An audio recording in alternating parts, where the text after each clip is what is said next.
कोकणातील प्रत्येक अपडेट जाणून घेण्यासाठी आजच माझे कोकणच्या सोशल मीडिया प्लॅटफॉर्मला लाईक, फॉलो आणि सबस्क्राईब करा। खेड येथील महावितरण उपविभाग कार्यालयात आज शिवसेना उपनेते तथा माजी आमदार संजय कदम यांनी धडक देत कंत्राटी भरती प्रक्रियेवर गंभीर आक्षेप नोंदवला। स्थानिक बेरोजगार तरुण-तरुणींना डावलून आधीपासून कार्यरत कर्मचाऱ्यांच्या नातेवाईकांना प्राधान्य दिले जात असल्याचा आरोप त्यांनी केला। यावेळी उपकार्यकारी अभियंत्यांची भेट घेत स्थानिक महिला आणि पुरुष कर्मचाऱ्यांनाच पुन्हा कामावर घ्यावं अशी मागणी त्यांनी केली आहे। साई केदार सर्व्हिस या कंत्राटी कंपनीच्या कार्यपद्धतीवर देखील त्यांनी प्रश्नचिन्ह उपस्थित केले। स्थानिकांना संधी नाकारून बाहेरील किंवा संबंधितांच्या नातेवाईकांना प्राधान्य दिले जात असल्याचं ते सहन केलं जाणार नाही असा इशारा त्यांनी दिला। यासोबतच महावितरण प्रशासन आणि कंत्राटदारांना 2 दिवसाचा अल्टिमेटम देत भरतीत स्थानिकांना प्राधान्य न दिल्यास तीव्र आंदोलन छेडण्याचा इशारा देण्यात आला आहे। या आक्रमक भूमिकेमुळे महावितरण वर्तुळात खळबळ उडाली असून स्थानिक बेरोजगारांमध्ये अपेक्षा वाढल्या आहेत। महाराष्ट्र राज्य विद्युत वितरण विभाग तालुका खेड जिल्हा रत्नागिरी या विभागामध्ये कंत्राटी कर्मचारी म्हणून खेडचे स्थानिक 2 महिला काम करत होत्या।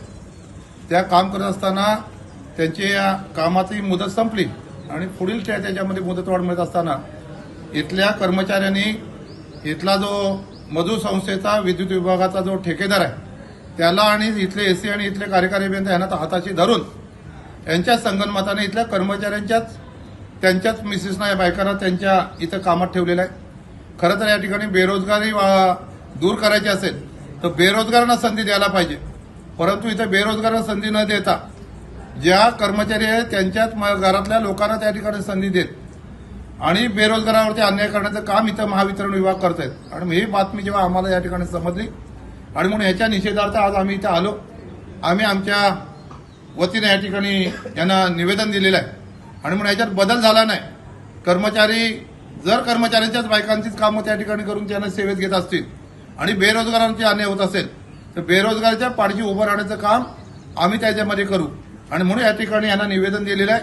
याच्यामध्ये बदल झाला नाही तर ह्या महावितरण विभागाचे असे बरेच पराक्रम आहेत की ते बेकायदेशीर या ठिकाणी काम केलं जात आहे आणि मग त्याच्या विरोधात या ठिकाणी त्यांना न्याय महिलांना मिळण्यासाठी बेरोजगारांना न्याय मिळण्यासाठी आज आम्ही या ठिकाणी आलो।